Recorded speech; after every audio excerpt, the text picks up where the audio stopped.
On board 4, we'll start with an auction. I want to come back and talk about Norse double. I don't think people caught what a good bid that was.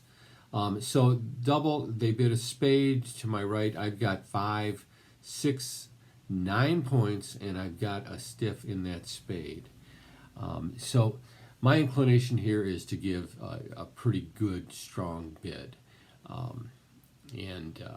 And what I would do here is bid 3 hearts. Okay, I jump. I have to bid 2. That's a single raise. That would sort of express a constructive hand, enough to bid, not really enough to encourage towards a game. I could Q bid something else had my partner bid hearts, but he didn't, so I can't Q bid. So the only other way I have to really express that I have a stronger than constructive hand, although perhaps not game forcing, is to jump to 3 hearts. At this point, my partner passes. Now, let's talk about Norse hand here first. So as you recall, the auction was a club, a double, spade, a heart. Now, the double is a particularly fine bid because we have both majors, and we also have 4 in the diamonds. In fact, we have the perfect shape for a double over a club, which is why my partner has doubled with only 10 points. Now, if I were playing Norse hand after doubling and hearing the jump, I'd be thinking, okay, 9, 10 points in my partner's hand, 11 points maybe, but I have this 9, I have a 5-card spade suit.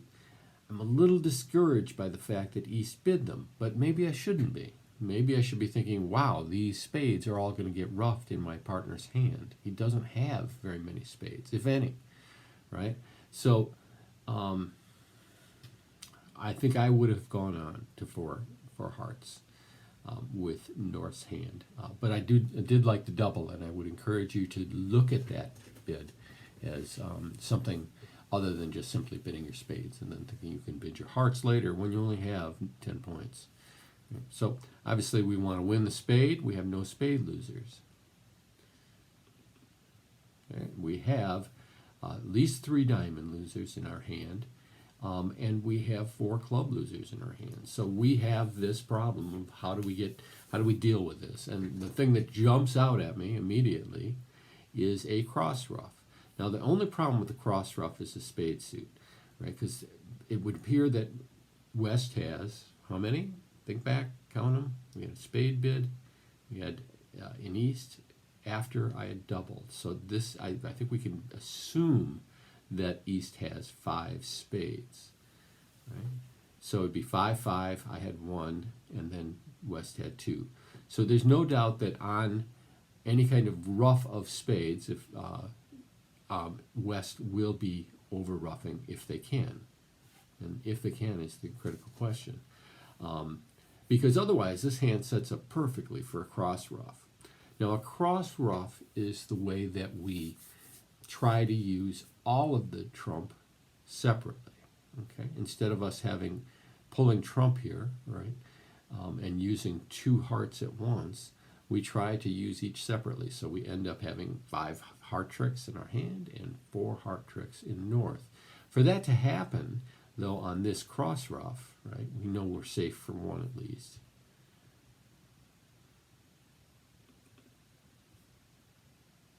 And there's the queen.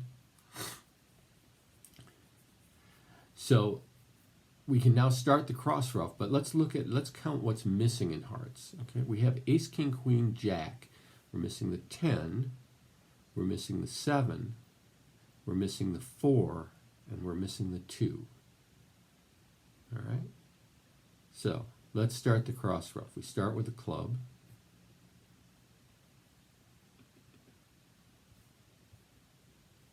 Come back with a spade, and we know he's ruffing this time.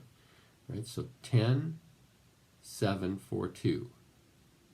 We ruff high on this first one, we're not going to be able to ruff them all out. If we start with the 8, right, then maybe we're okay.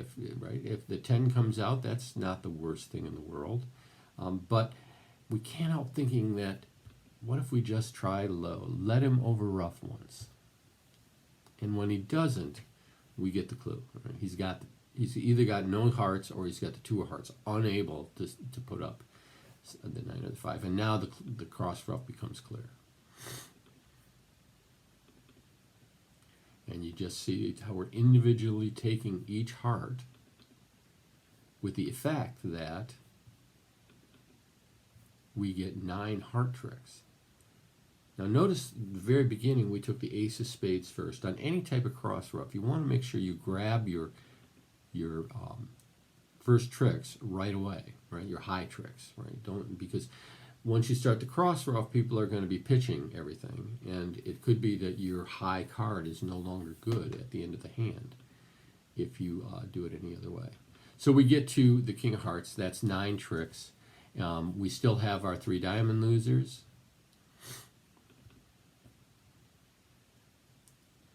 One of them may be a winner now, but there's the 10 of hearts, and there's another. They have hearts out, obviously. Since we never pulled trump, they have 3 left, and they win the ace of diamonds. And that's how you make a cross ruff. On board 5, I start with a 16 points, and it's got a jack doubleton, which seems weak, but on the other hand, an ace king and a side suit. Thinking 1 spade or 1 no trump. Now I'm going to tell you that with 16, 17 points, I'm always opening 1 no trump, because I don't believe there's any adequate way to show my invitational values. Right? Even if I were to try to bid a second suit, let's say it went 1 spade, 1 no trump, 2 diamonds, right? It's not like narrowing anything. It doesn't really even help. It doesn't advance my cause at all. I haven't shown a second suit of 4 cards or better, right? I've just been forced to make a bid, right? And now I have to bid yet a 3rd time to finally show that I'm an invitational hand, when I can start out this whole mess with simply bidding 1 no trump. I'm invitational, partner, right? And it's a balanced hand. So I literally always, with 16 points, 17 points, I'm opening 1 no trump. With 17 points, sometimes if it's a really good 17, I'll upgrade, right? But I can never downgrade 16 out of a 1 no trump range. If I have 1 no trump with 15 points, and I think it's a bad 15, lots of queens that are unsupported, things that just don't think like they're going to hit, maybe I downgrade out of 1 no trump, rarely. But 16 points, I'm never going to be able to invite unless I start with 1 no trump. Now, partner on this hand, if you, and I'm assuming that's the case with others, and I don't understand how anybody stops in 2 spades unless it goes 1 spade, my hand, right, opens 1 spade, and North, seeing that they only have 6 points, bids 1 no trump, right? I bid 2 diamonds, right? The auction that I hate because I'm not doing anything with my hand, and then West bids 2 spades. That's showing a weak raise, right? So if you're playing constructive and semi-constructive raises, and by that I mean a constructive raise is one in which you are promising to 8 to 9 points, right? 8 to 9 to 10 points. Then I don't know how you stop in 2 spades. So maybe that's how everybody did, and maybe everybody was using the bid that I teach, which is with that 1 spade, 2 spade promises at least 8 points in 3 spades. But in any event, 3 spades, which happens if it goes 1 spade, 2 spade, and then I bid 3 diamonds or 3 spades, making my invitational bid, finally showing my hand at the 3 level. What happens? Down 1 on 3 spades, right? Here though, right, I just got to beat 2 spades, right? Now, at match points, at IMSIT doesn't really matter, but playing match points, I just need now to make 8, because I can see that this can make 6 spades. Make 2 spades. I can see that it's going down in 3 spades. So unless I get really lucky on the hearts, right? So now I'm thinking my target is just 8 tricks, and I think 8 tricks I'll be fine. So 1 no trump, nothing wrong with it. The 8 card fit in spades, fabulous, right? Fabulous. So don't want to lose to the 9, so you stick in the 10.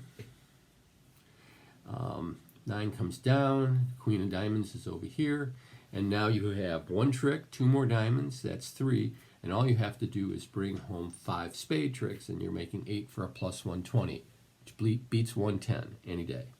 All right, so Where do I start the spades?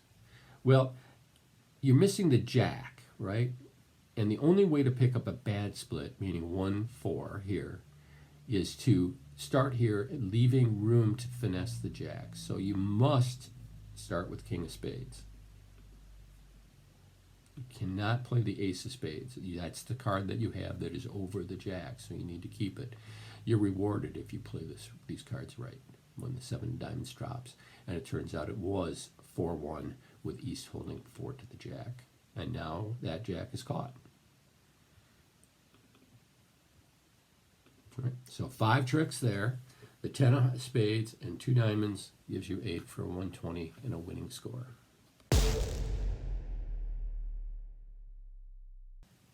All right, so board 6. We did 4, 5, 6 today.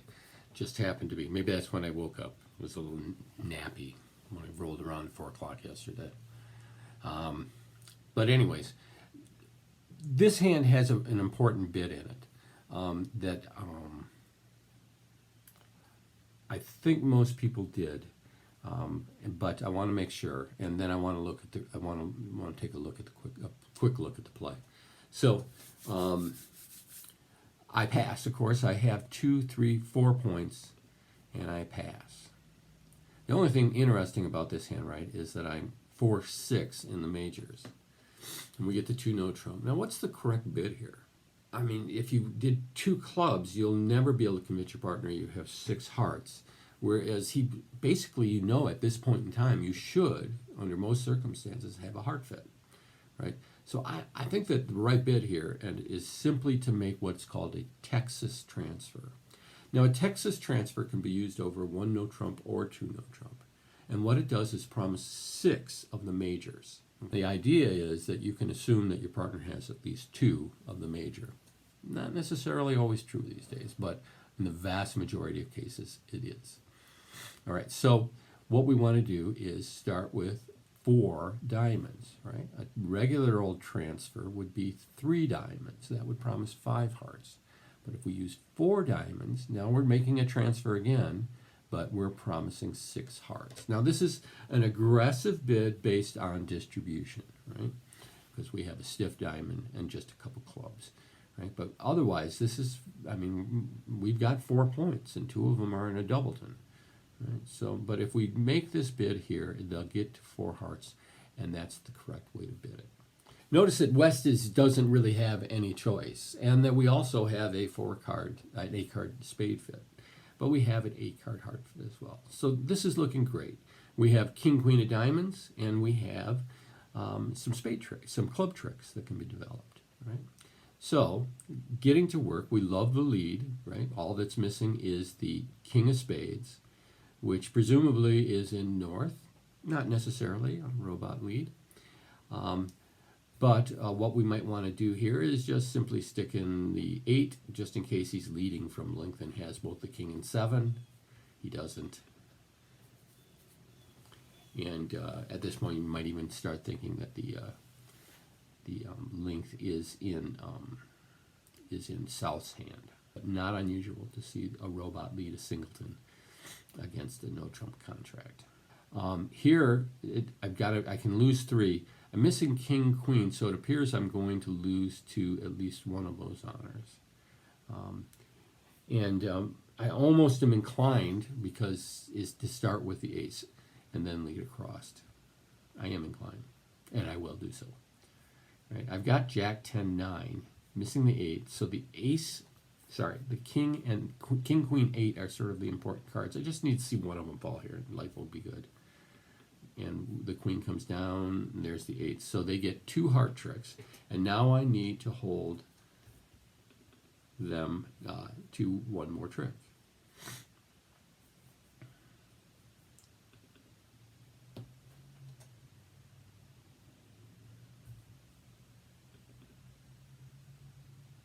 They're going to cash out their ace of diamonds. So I got the king, queen of diamonds that are good.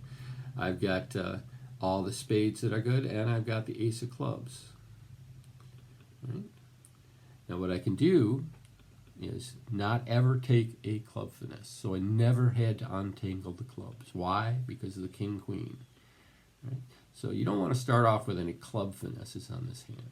not when there's a chance that you can simply pitch the club, right, and never have to think twice about it, right? Didn't need to worry about the clubs. And there you go, making 10. So, good bid if you used a Texas transfer there, and good play if you untangled everything and made your contract.